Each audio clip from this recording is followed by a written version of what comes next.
This is Unfiltered with Ricky Bo and Bill Colarulo on 97.5 The Fanatic and the Fanatic app. All right, it's a little after 3 o'clock on this What Movie Wednesday. We'll have another chance for you coming up this hour. But joining us now, like he does every single week, the one, the only, the Hall of Fame writer for The Athletic, our friend Jayson Stark. Jayson, how you doing, man? Bill, Ricky, I'm good. How are you guys? Living the dream, Jayson. Living the dream, especially when we get to talk to you. And you always start us off with a stat of the week. What do you got for us today? Yeah, Bill, I uncovered something amazing last night. At least it amazed me. Since Don Mattingly took over as manager of the Phillies, their record is 27-12. And I was trying to find a way to put that in perspective. So let's say opening day had been that day, the day that they changed managers. If that had been opening day, the first day of the season, then 27-12 would be tied for the third best start by any Phillies team since 1900. How about that? The 1976 Phillies started 29-10. They won 101 games. The 93 Phillies, who went to the World Series, they started 28-11. And 27-12 would be tied with the 2024 Phillies for number 3. That team won 95. This would be way more wins than 2008 and 1980 when they won the World Series. So it's funny, isn't it? Because if you listen to a lot of people around here talk about this team, which is what you guys do all day, you think they're not that good. And look, they're flawed. They're hard to watch sometimes, but they win a lot, or at least they have won a lot since Don Mattingly took over. More or less the expectations, right? They're supposed to win. Yeah. All right. Well, there's some guys that needed to step up, as you know. One of them, Adolis Garcia. Do we believe what he's doing right now? What do you think? That's a rough question, Ricky. Well, it's a loaded one, of course. It is. The jury for me is still so out. I mean, the past week offered some reason to think it's still in there. Did we think that before? I don't know anybody who did. On the other hand, even if you look at this past week, it's a 241 batting average with 0 walks over the last 8 games. But there's 3 homers and a double in there. And I think within that, there's some signs this might not be the disaster than people thought it was. And like the reason to think that is his swing now is just totally different than it was in spring training and even what it was a few weeks ago. He's moved back in the box. He's opened up more than we've ever seen him. He's not pointing that bat at the pitcher anymore, which made his setup so long, so slow. I just don't know what it means yet. I keep thinking back to that 2023 postseason. I'm sure you guys remember it well. That dude homered 5 games in a row in the LCS and World Series. But since the second half of that next season, 2024, I can only find 2 other weeks like this one where he even hit 3 bombs in a week. So, let's see what the next week looks like. I would just say I still think he's going to get a lot of runway. I mean, there's no one literally to replace him out there. There's no star right-handed hitting right fielder they can go trade for. This is crazy, but there are only 2 right-handed hitting outfielders in the entire sport with a 900 OPS. Aaron Judge is one of them. I bet you can't even guess the other. Yeah, I don't think I can. Right-handed hitting outfielder. Yeah. And what's the OPS you said? Over what? 900. I mean, hey, Albert Pujols had a 900 OPS for his career. We're talking about half of 1 year for a regular player. The hint is this guy's OPS was something like 400 points lower than that last year. Oh, my God. Right-handed, Ricky. I can give it to you. You want me to give it to you? Yeah. Yeah, the guy in St. Louis, Jordan Walker. Oh. So, like, who are you going to get that's going to change everything? Yeah, your colleague, Matt Gelb, described the right-handed outfielders as an epidemic in Major League Baseball right now. Because it's not just this year. It's been the last few. Yeah, there's only two guys in the whole sport at any position who had a 900 OPS last year. One was Judge. The other was, he's terrible this year, George Springer. All right. Well, and I know you crazy. do a lot of research, but why? Why is this happening? I've asked a lot of people, and I don't think there's one easy explanation. I'm going to put it that way. There are a lot of great unhittable right-handed pitchers in the sport right now. They're throwing a lot of sweepers to these guys.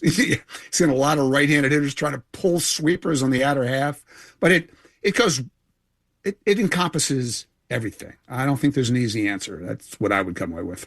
All right, so we'll talk more about the trade deadline in a second, but what I'm hearing from you is we should just put on pause ordering the official fan club of Adolis Garcia T-shirts on hold. Should we put those on pause? Because we were ready to hit pay the other day. I know. I'm not saying jump on the bandwagon. I'm not saying release them and see what else you can find. I just think it's status quo. See how this goes. All right, so you talked about no right-handed bats maybe being available at the deadline. Is it too early to start looking forward to the deadline? What do you think the Phillies might be looking for? Yeah, it's never too early. It's 7 weeks away. So if you could even tell me who the sellers are going to be in 7 weeks, that'd be awesome. I know people love to talk about Byron Buxton. I dropped his name last week. I'm guilty. I keep hearing he's not going to waive his no trade. And to even think about it, the only place he'd probably go is Atlanta because he's from there. So just wipe him off the board. I have this vision, Bill, of Mike Trout playing in the All-Star game in our town and people giving him this huge ovation. And Mike Trout has the time of his life in Philly. And he tells the Angels, hey, trade me to the Phillies. Then I remember there's 4.5 years left on that deal. And it's going to be something like $160-something million left. So, like, good luck. They're going to be shopping. I would think they'd be looking for this year's Harrison Bader kind of guy. But it could be any kind of bat. It could even be a left-handed hitter who hits left-handed pitching. I don't know. I have a question for you guys, though. Do you think beyond the bat market, should they be in the market for another starting pitcher? Oh, boy. We actually talked about this a little bit yesterday, and I know people have brought up Skubal a bunch, but I'm going to ask you because Bill and I came up to a conclusion. The only way that they would go after Skubal, because obviously if you get him, you're going to sign him to a long-term deal. Zach Wheeler would possibly be on his last year next year. Would that make sense? I don't think we're talking about a Tarek Skubal. You'd have to empty your system, and he's a Boris client. So what does that mean? He's not signing. He's going to go out in the market and see how much money he can get offered. Not that the Phillies wouldn't pay it. I'm just saying you can't count on it. I'm really thinking more like this year's Michael Lorenzen type. For one thing, Andrew Painter is getting to be a point of concern, I think. 1-7 with a 6 ERA and not a lot of faith in his fastball. That is concerning to me. I think the bigger concern, the reason to think about this is what happens if Wheeler or Sanchez or Luzardo has to miss 2 weeks, 3 weeks, a month? Who's waiting in the wings in this system? There's nobody. There's nobody. I mean, Spencer Turnbull isn't walking through that door. This team needs rotation depth at the very least and a fourth or fifth starter at most. So it wouldn't surprise me if they were shopping in that aisle of this market, but I don't think it's the Tarek Skubal aisle. Jason, if they were shopping in that market, wouldn't they be doing it now? How do you know they're not? Well, that's what I'm saying. I mean, I'm trying to kind of throw that out there that you have a pitcher who's struggling right now that probably could use some time back down in the minors. I agree. And you don't have anything to bring up. I agree. I mean, to find a depth starter, I think is a point of emphasis right now. Don't ask me who that would be, but there are certainly some guys kicking around AAA, maybe even AA, who can be that guy. And if I were Dave Dombrowski, I would be trying to find him sooner than later. But Jason, if they do send Andrew Painter down, like if they make a trade and let's say everyone's healthy, are you sending Andrew Painter down? What if he struggles in the minors? Then what's the plan with him? Yeah. I don't know the answer to all this stuff, Bill. I just see a guy who he's starting to wonder, I think, what he is. I came on here a couple weeks ago and ran through what the numbers used to look like against his fastball. The swing and miss rate against his fastball that year that he blew through the minor leagues was almost 40%. And that would line him up right behind Jacob Mizorowski. And then, he didn't have a lot of other pitches to go with it, but right now he's tinkering with all kinds of stuff. And we saw it last start, afraid to throw that four-seamer.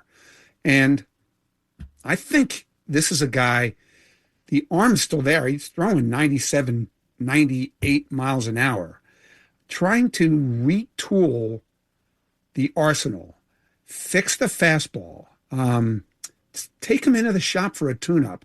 I don't think that's a bad plan. There's too much talent for him not to work his way back here. I mean, the problem is, I've noticed this. Somebody has to start every game. Some pitcher has to go out there, and they don't have plan B. Just don't have it. No, they certainly don't. Jason, Philadelphia is hosting the All-Star game. Who do you think makes it from the Phillies?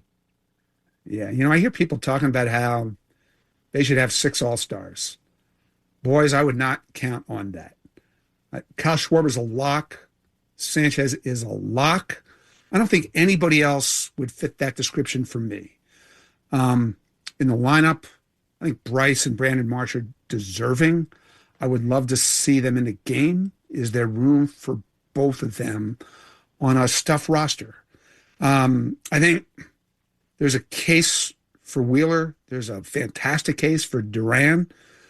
There are a ton of pitchers in the National League having amazing years.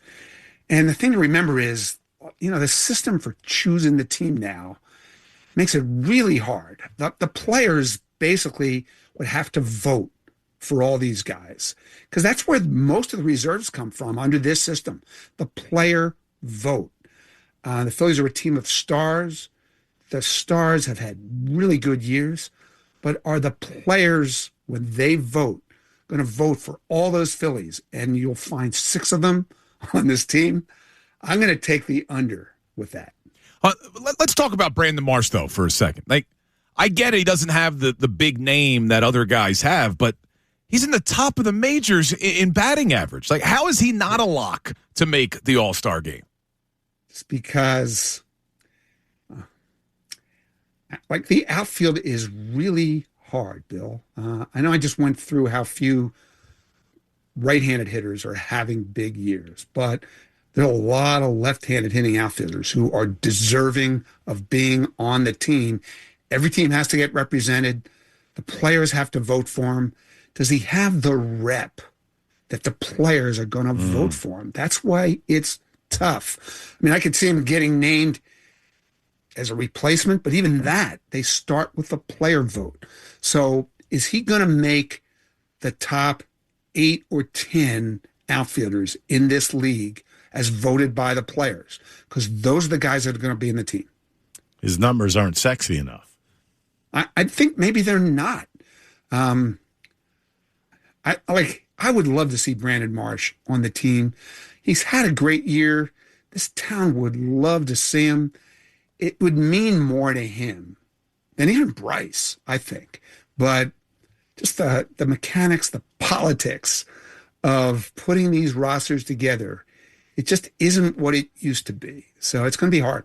Now, is anyone going to get an ovation like this guy got? From the Philadelphia Phillies, pitcher Ricky Botanical. 96 All-Star right there, Ricky Bo.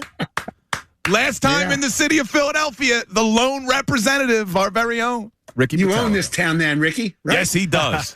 Yeah, right. Well, he used to be a It big hasn't deal. changed. He used to be a big deal. Then they put him as co-host with Bill Colarulo, and it just skyrocketed. Well, my name's first. Now, now he's everywhere, Jason, everywhere. Like, hey, now we've got Johan Duran, greatest Phillies closer since Ricky Botanical. Just keep using that sentence. I'll take That'll it. work. Well, Brad Lidge was in between there. I think he wins.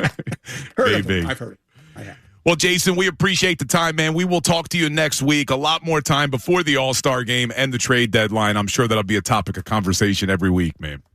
I am sure you're right. Always good to talk to you guys. Thanks. There he is, Jayson Stark. Check out all his work at The Athletic. He's got Starkville Podcast. He's got JT Realmuto on this week. So that'll be released this weekend. So make sure you check out the Starkville Podcast. Jason sits down with JT. I'm looking forward to that. Yeah, Jason's great. I told you I don't think they're going to get 6. I told you this the other day. It's interesting that he has that thing about Marsh, because I understand his thoughts on Brandon Marsh. But, I mean, you got to wonder if he's leading the league in batting average, I think he gets noticed by the players. I think the biggest one here, the biggest name that's going to be the question, I think, is Bryce Harper.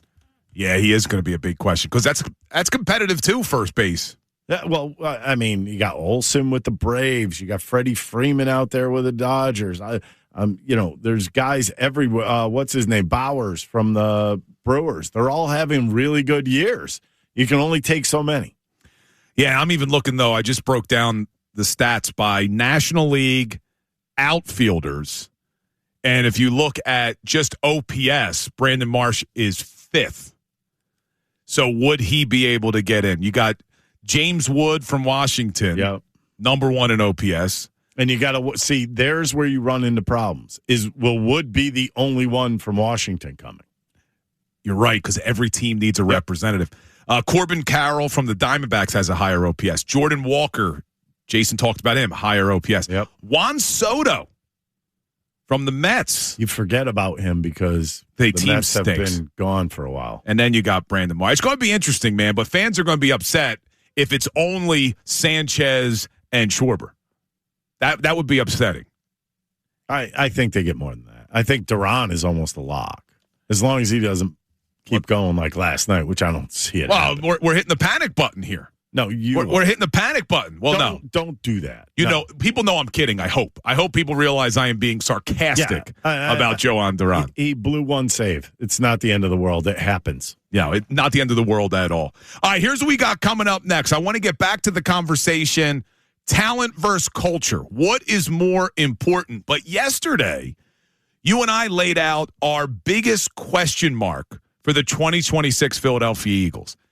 Adam Schefter was on the morning show with Connor and John, and they asked him his biggest question mark for the Philadelphia Eagles. Wait until you hear this one, Ricky Bo. And we got another What Movie Wednesday, so keep it here. Unfiltered continues. 97.5 The Fanatic, NBC Sports, Philadelphia. Unfiltered. Ricky Bo, Bill Colarulo. Philadelphia Sports Talk. 97.5 The Fanatic and 97.5thefanatic.com. Unfiltered with Ricky Bo and Bill Colarulo. 97.5 The Fanatic and the Fanatic app. Your people, your profits, and your payroll are your business's greatest priorities. For payroll you can trust, visit VCSHR.com. All right, we got another What Movie Wednesday coming up this segment, so keep it here.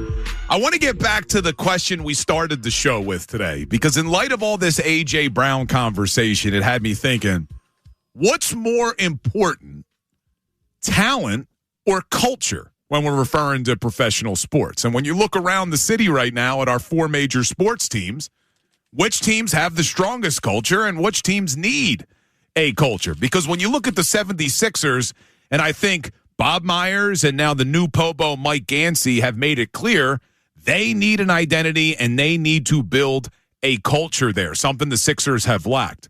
I think when you look at the Flyers and the exciting push to the playoffs they had this year, they're building something. They are building a culture with Danny Briere and Keith Jones and now Rick Tocchet in the mix. They're building a culture. The Eagles have always had a strong culture under Nick Sirianni. Did it survive the A.J. Brown, Jalen Hurts feud last year? I don't know. Was that the big problem? Was the big problem Kevin Patullo? Was the big problem the offensive line? Maybe a combination of all of them. And then you got the Phillies. And as much as we say, yeah, strong culture, we had a texter earlier say, is it really a culture? It sounds more like they're just a bunch of friends. So I don't know. I'm curious where our listeners are going to weigh in on this. So the culture and the friends thing is very interesting to me, because does one equal the other anyways? Because if you are friends, like they claim the Phillies, right? Everybody's claiming the Phillies on that one. Nick told us completely different about the Eagles. That you don't have to all be friends. Yeah. Right. So maybe it's two separate types of culture. You know, everybody has a different culture, right? Some people come in and everything's just about winning culture. Other cultures are help the guy next to you type culture. I mean, there's different theories to go with every team. But I mean, when I guess the bottom line here is, when you get on that field, do they look like they are playing together as a team?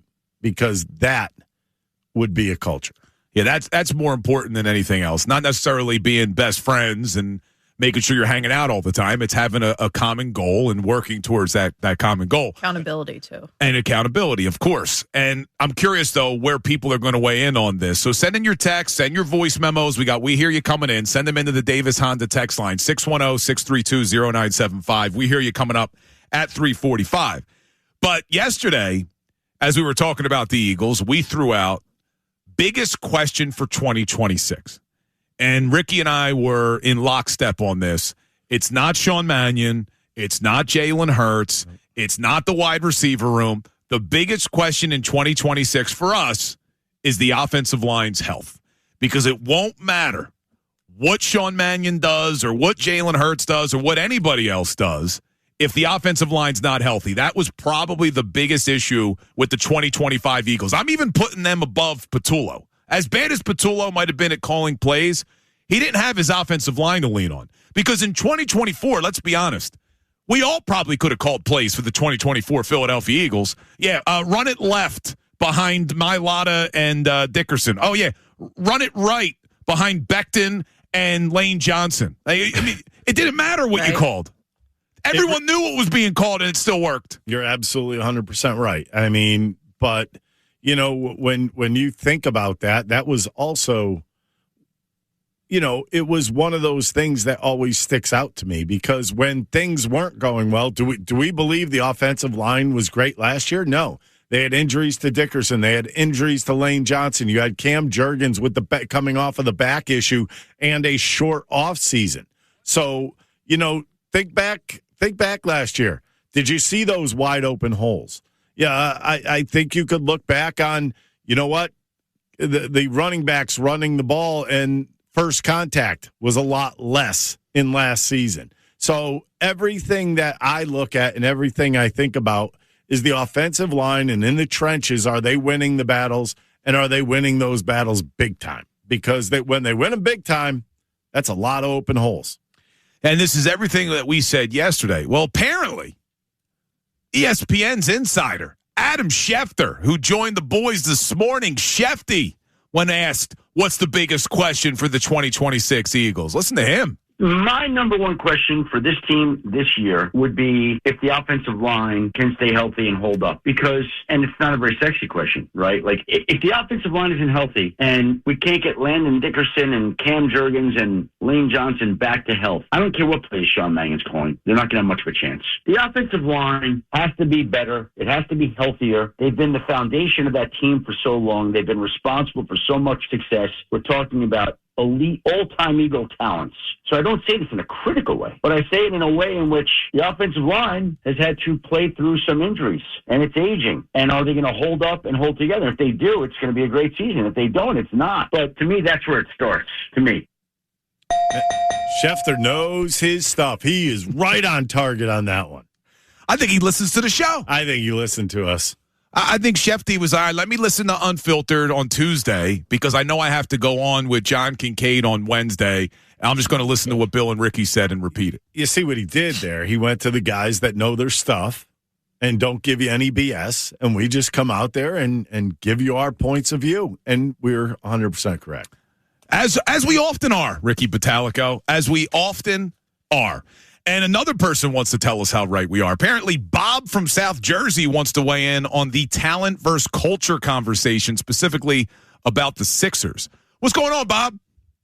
Good afternoon, buddy. How you doing, Ricky Bo, Bill, Silani? I thought you hit it right on the head, Bill, with what you said. The Sixers are just ass. The Flyers are building. They're doing good with their culture. The Sixers, the Eagles always had a good culture, and as long with the Phillies. But the Sixers are just disappointing right now. I hope they can build it back up. And yeah, Bob, let me ask you. I'm real disappointed in the Sixers. Yeah, let me ask you, because I do believe that a lot of the issues with the Sixers over the years has been culture. Some of it's not surrounding Embiid with enough talent, but a lot of it has been culture. But I did love what I heard from Bob Myers and now Mike Gansey. At least it feels like they are acknowledging that they need to build a stronger culture in that building. Did you hear that too from those guys? Does that make you feel a little better? Starting over sucks, don't it? They're starting over again, don't you think? Well, I don't know if they have to necessarily start over because you got VJ and Tyrese Maxey, right? Those two guys seem to get it. They work hard. No one's going to outwork Tyrese Maxey. VJ Edgecombe, from the moment he was drafted, and you heard the way this kid talked about his upbringing and how he grew up on a generator and all these other things that he had to deal with to get to where he is now, I think he's going to have that same level of work ethic. So when you got those two guys in the building, that's a pretty damn good start, don't you think? I'm talking to you, Ricky. Oh, yeah, I do. If you were going to start from zero, as the caller said, you would be at the bottom, the very bottom. And, when you think about it, you already have a base. You do have a base, whether Paul George is there next year, whether Joel Embiid is there next year, you have yourself a base. And your base right now is Maxey and VJ Edgecombe, because there's no talk about those two disappearing into oblivion. And when you have that, it's additions that make the noise. What additions can you bring in that will further them being better and better and better? And, I think there are two guys you could definitely build around. It's just, to me with the Sixers, it's just okay, is this a run it back or what's going on here? And that's what bothers me the most about the Sixers right now. Yeah, it might be, but one of the things I did love from both Myers and Gansey, they're not kissing up to Joel Embiid. Neither one of them came out when asked questions about Joel and started touting his resume and how amazing he is, and we're going to build around him, and we can win a championship with him. It was more about challenging him. You even heard Mike Gansey talking about he needs to be a better defender. He can roll out of bed and score 25 points. That's what Gansey said, but we need him to be a better defender, and I think he can, and they talked about challenging him. But you're saying you think he can. Yes, we know he can, but will he? Will he be able to get up and down? Isn't the real question, will he be able to get up and down the court for 60 games in the year? It will be, but I think a big difference, and whether he can physically, but the way Daryl Morey was in that building compared to the way it appears Gansey and even Bob Myers are going to be in that building, Joel's going to have to get on board with everything. I don't think it's going to no longer be where Joel does whatever he wants and shows up when he wants and doesn't come to things when he wants. That is over. Those days are in the past. It sounds like everyone is now get on board or get out of the way. Yeah. Oh, I see where you're coming from, and I understand that. And I kind of enjoy when the authority kind of steps in, and when you look at this, Gansey is the authority right now. And I think this could be a good thing for this Sixers organization, that somebody's going to be a stand-up type guy within that organization that has a voice. Have you really seen that in the past here recently? No, not from Morey. No, Daryl Morey wasn't. No, he allowed that stuff to go on. He did it in Houston. He did it here. All right, well, look, you could still weigh in on this conversation. Talent or culture? What's more important? Who's got the best culture in the city? Get your texts and your voice memos in, 610-632-0975. But it's time for another What Movie Wednesday. So we're doing Steven Spielberg movies today because 44 years ago to the day, E.T. was released. And believe it or not, Spielberg's got another movie getting released this Friday. What's it called? It's another alien movie. I'm forgetting the name. Is it Disclosure Day? Disclosure Day. There it is, Silvana. Yes, Disclosure Day. Looks pretty good, actually. Looks pretty good. So we're doing Spielberg movies. We already did Catch Me If You Can. Yep. So the rules are simple. We'll play a clip of a movie. If you know it, you text it. Today, we got 4 $50 gift cards to the Jug Handle Inn. Great times are always had at the Jug Handle Inn on Route 73 in Cinnaminson. You know a Jersey bar is good when it wins Best of Philly for wings, burgers, happy hour, outdoor bar. Experience the good times, good food, all with great friends at the Jug Handle Inn. They even dropped off a bunch of wings. I saw Silvana eating the wings during the break, Ricky. I just had one. You are missing out today, my friend. I hope Michael Barkan's going to treat you well over there because you missed out on the Jug Handle wings today. Mm-hmm. All right, here we go. Rules are simple. We'll play a clip. Text it if you know it.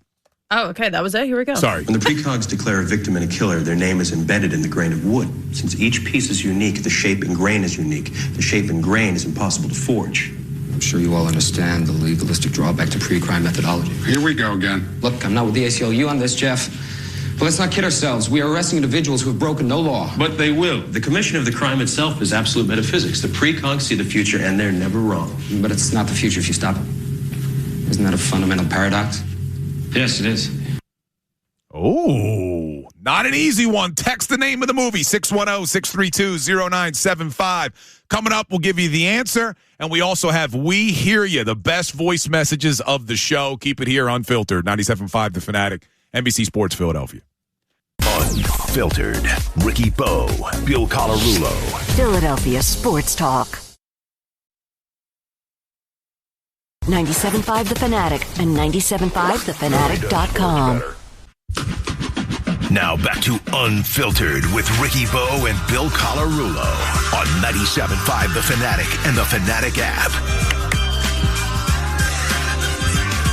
All right, welcome back in on this What Movie Wednesday. We just had the second chance of the day for your shot to win one of 4 $50 gift cards to the Jug Handle Inn in Cinnaminson. Locals call it the Jug, Ricky Bo. Yeah, you want to grab some wings over at the Jug? Did you get that one right? Minority Report. Oh, you cheated. You cheated. There's no way you knew that. You know all these I literally movies. wrote it down. There is no way that you knew that. You know what? Next time we do it, is Booney over there with you? I want Booney to watch you through the glass to make sure you're not Googling the next time we do it, because I think you cheat worse than anybody. I don't think cheat. you do. Well, thankfully, Ricky is not in the running for the gift card, so the listeners don't have to worry about your cheating ways over there. You know what? You two are just jerks. I just Cheater. don't believe that you've watched Both all of these you. movies. You never have any time. Shame. Shame. Shame. I just don't believe you. Oh, Ricky, someone was listening to the show. I met a listener today, and they said that they really like when we pick on you.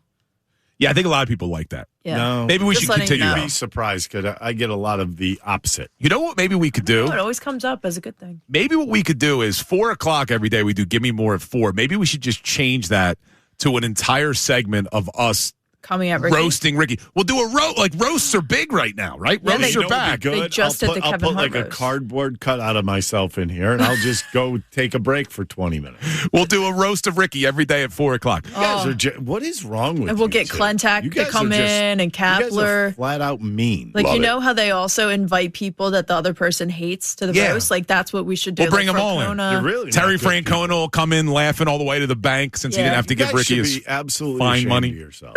All right, well, look, we hear you coming up, best voice messages, but let's check on the Twitter poll, the big question of the day today. And this was kind of sparked from the whole A.J. Brown conversation. What's more important in professional sports? Is it talent or is it culture? A lot of people have been weighing in on the text board, sending in voice memos about it, but it's also the subject of our Twitter poll that continues to rise all show long like the heat outside, thanks to Dr. Avi Donapel of Iron Mountain Men's Health. What we got? Which is more important in professional sports, talent or culture? 60% are voting for talent, 40% for culture. They're both important, but when you say which is more important, I've seen a lot of talented teams that didn't have culture fail to win. So I do believe you need culture. You know the one that really kind of swayed me? The Mets. Look at the Mets. Well, I'm just saying, the talent in the world. The last 3 years, think about all the talent that team has had. And they just can never seem to get there. I also think you don't have to look further than our backyard. Sixers, man. Yeah. That's Sixers. A ton of talent. They've had so much talent, and the culture stinks. But why does the culture stink? Because everybody's always hurt. It's part of the culture. Not really. That's kind of being a little bit unfortunate at times, too. Yeah. Well, we'll see what people are saying. Very much in the Minority Report. Yeah, you cheated so badly on that. I don't care if I cheat. I got it right. Yeah, you so cheated on that. Because that was a tough one. So you admitted that you cheated? No. I'm just saying I don't care if I... You know what? If you're not cheating, you're not trying. That is true. But I didn't have to try on that one. Some say that is true. All right, let's do We Hear You. I'm curious where people are going to weigh in on the voice messages. We do We Hear You twice a show, 345, 525. It's always brought to you by Rycor Heating and Cooling. If your home's running hot and cold, upgrade to a high-efficiency heat pump system and start saving every month. You can schedule your free consultation now at RycorHVAC.com or call 1-855 My Rycor to upgrade today. Rycor, we know how. Let's go. If talent was more important than culture, Michkov wouldn't have been on the bench or even a scratch as often as he was for the Flyers. Oh, a little Michkov reference. Interesting. Look, I don't know if I would use that as the example, because Matvei Michkov, was it culture that he was benched for, or was it the fact that he was not yet ready to play in North American game? That. Like, it wasn't that he didn't. Well, I guess you could say that that's not buying into the culture of the team and not understanding you got to play a two-way game and it's not just about stats and all that. But I don't know. Like, when I think of a guy who doesn't buy into the culture, I think of a selfish player. I think of someone who doesn't necessarily care to put in the work. I don't know if that describes Matvei Michkov right now. He's a young kid. He's a young kid that has a lot of learning to do. I think a lot of people think life's been uprooted. I think a lot of people think that he's a big-time pick. He should just step in and be the next Sidney Crosby. Doesn't work like that. Yeah, Matvei Michkov, how old is he, man? 21 years old. Imagine. Can you even imagine? He doesn't turn 22 till December. And you have to understand, this is a guy from another country coming in here. Yeah, learning the language. It's hard enough being 21 and being in the NHL when you're an American-born player or even a Canadian-born player. You're coming in from Russia at 21 years old. Yeah, but I guess to the caller's point, I mean, there is a little bit of culture in that because he does put up stats, and Michkov does have a lot of offensive skill. It's just learning the other parts of the game. I guess you could say a little bit of that is culture. But, all right, what else we got? If talent was more important. I think I just played that one, right? Wasn't that the same one? Yep. Jim from Souderton here. I believe talent trumps culture. However, you cannot win with just talent. You can have $1 and they can play like 15 cents. But if you have 15-cent talent, you can't make them into $1. So you need talent that is willing to be team-oriented and be part of a culture that is geared towards winning, and then the individual success follows. If you've got guys where individual success matters over team, like number 11, you don't need that. Talent first with culture. They must both go hand in hand, but you must have talent first. Makes sense. But, I mean, if you think about it the other way, can you win with no talent and just culture? No. But I don't think you can win with just culture and no talent. You need both. But when you talk about what's more important, the reason I'm saying culture is because you can have all the talent in the world and it won't matter. Would culture in your eyes, would that include, like, direction? What needs to be done? Well, I guess putting in the work, being accountable. What needs to be done, the direction you're going in. A little bit of everything, I guess, would be the culture part. And I think, I said at the beginning, I said talent. And then after you think about it more, it's definitely the culture. There has to be a culture that you have. And sometimes it turns into the hand-picked talent that you bring in that you know will fit into that culture. Now, our man Jasper Lucas on Twitter, big listener of the show. Yep. Love it. He's always engaging, Jasper. Appreciate you, man. He commented under the Twitter poll, and I think he's spot on here. He says, I believe that culture is more important. Then you bring in the talent to fit the culture. A team might win once on talent alone, but to achieve long-term success, you need the right culture. And, I mean, look around the NFL. There's teams and organizations that have a strong culture, the Eagles being one of them, that seem to always be successful. The New England Patriots, love them or hate them, seem to always be successful. The Cleveland Browns, no culture. Look how terrible they've been year after year after year. And I guess you're right, because when you look to the Patriots, and Tom Brady didn't have any talent. Well, Brady had a ton of talent. Well, you asked for that one. He did, but at the same time. That's an open net goal. But at the same time, you made the comparison about the Chicago Bulls earlier with Michael Jordan. Yeah. I put Tom Brady in that category. Kobe Bryant in that category. Amazing talents, but it was the culture that set them apart. It was their mentality that they got everyone else to buy in on that set them apart. They elevated everyone else's game around them because people just followed those guys. Those guys were the leaders that you would go to war with, that you would die for. I agree. That's the culture part of things. That's the important part. Because Joel Embiid, and I don't want you to think I'm ripping on Joel, but Joel Embiid is an immense talent. But did he have that mentality where other guys said, you know what? We want to follow him in the battle. I don't know if they had that type of culture down at the Sixers. You follow him, you end up in the doctor's office, for crying out loud. At the trainer's room. Yeah. All right. You asked for that one. I know. You set that one up, and you left it out there. All right, let's end it on a positive, though. Like Jalen Hurts.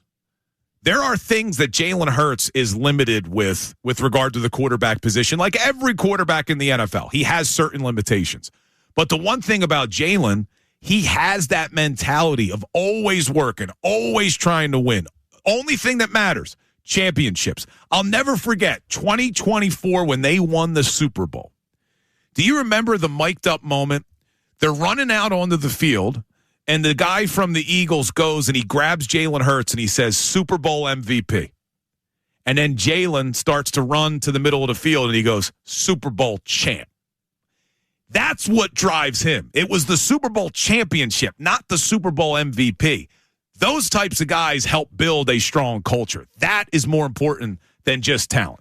But look, continue to weigh in. We hear you coming up at 5:25. Send your voice memos in now to the Davis Honda text line, 610-632-0975. We hear you coming up again, 5:25. Coming up next, we got a little Gimme More at 4 with Silvana and another day of Eagles minicamp. Jalen Carter did not participate in team activities. Nick Sirianni was asked about it prior to practice. We'll hear what his answer is and why I do not believe it's that big of a deal. Coming up next, Unfiltered, 97.5 The Fanatic, NBC Sports, Philadelphia. Unfiltered. Ricky Bo, Bill Colarulo. Philadelphia Sports Talk. 97.5 The Fanatic and 97.5thefanatic.com.